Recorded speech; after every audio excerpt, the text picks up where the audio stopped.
First vote on the blockade, as Cuba calls it, since the U.S. and Cuba resumed diplomatic ties. CCTV's Li Tan reports. Cuba. The U.S. made it a perfect 24 for 24. For 24 consecutive years, the UN General Assembly voted to condemn the embargo against Cuba. For the U.S. objected. Only Israel voted with the U.S. The U.S. said Cuba failed to take into account progress made since both countries re-established diplomatic ties. As a result, the United States cannot support it. If Cuba thinks this exercise will help move things forward in the direction both governments have indicated they wish, it is mistaken. But Cuba's foreign minister said Cuba did update the text to recognize progress and the U.S. content of the resolution as a pretext.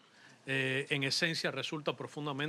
essentially, this is deeply contradictory and inconsistent with data, with facts, and the new policy that has been announced.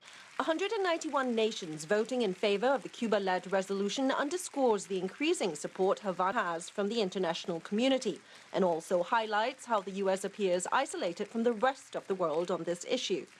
For years, the General Assembly has passed the resolution to end the U.S. blockade against Cuba with overwhelming majority votes. Regretfully, such resolutions have never been implemented. The Group of 77, China, joins the international community in condemning the unilateral blockade of Cuba. NAM still upholds its call for an end to the economic, commercial, and financial blockade imposed by the United States against Cuba. Cuba says the embargo has cost the country some $833 billion, despite a broad global consensus that the embargo is a, quote, sad echo of Cold War politics. The U.S. government remains divided over.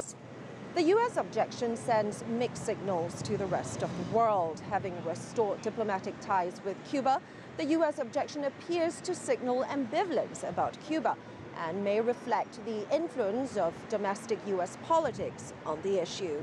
Li Tan, CCTV, New York. So how are the Cubans reacting to this news of the U.S. voting against this resolution? Joining us from Havana is CCTV's very own Michael Voss. Michael, what are you hearing? Mike, when the two countries made that surprise announcement last December that they'd put their differences to one side and restored diplomatic relations, the expectations on the street was that this would help improve people's lives. The embargo would unravel, the economy would improve, there'd be more money in people's pockets. Certainly for those self-employed now working in the tourist sector, they have seen a big improvement in their incomes. But for most people, the embargo is still real. There's been little improvement in their lives. Now, everyone here knows that it's Congress, not the president, who is needed to end the embargo. But there was a feeling, a hope, that had the United States at least abstained in this vote at the United Nations, it might have isolated Congress and helped push the progress to ending the embargo forward. I spoke to people after Tuesday's vote. The mood was one of really frustration and dismay. Here is what some of the people had to say. Although relations are improving between our countries, it looks like the U.S. government is not convinced about all this. They don't realize that the embargo is affecting our country. However, the rest of the world knows this and supports our cause. When a country, when a president says something, they should follow these actions through and not change their minds. The U.S. said they favored change and at the last minute said no to lifting the blockade against Cuba.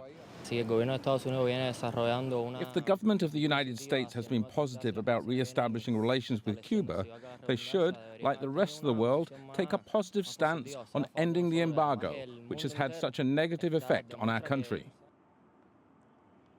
Mike, the embargo is continuing to bite. Only last week, a French bank was fined almost $750 million, in part for its involvement in dollar transactions with Cuba.